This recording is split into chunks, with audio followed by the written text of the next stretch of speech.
Sapa salah bakale seleh. Ngono kuwi ya wis do disepelekke. Inggih. Sapa utang bakale nyaur. Ngono kuwi ya wis disepelekke. Ketitik do semaya. Inggih.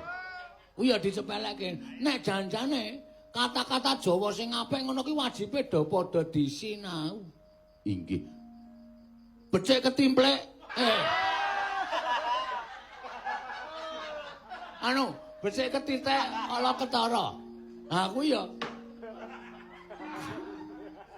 Kuwi nek dilakoni ya dadi lelaku sing apik tenan. Mula wong urip ana padang iki nglakonana sing becik-becik.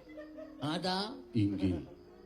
Tumindak sing apik-apik, tumindak sing pokoke sarwa apik, sarwa becik. Merga ana tembungan becik ketitik ala ketara ki wong tumindak ala ki didelikna kaya ngapa mesti bakal konangan. Sak pinter-pintere bajing kae mlumpat, mesti kala mangsa bakal tiba.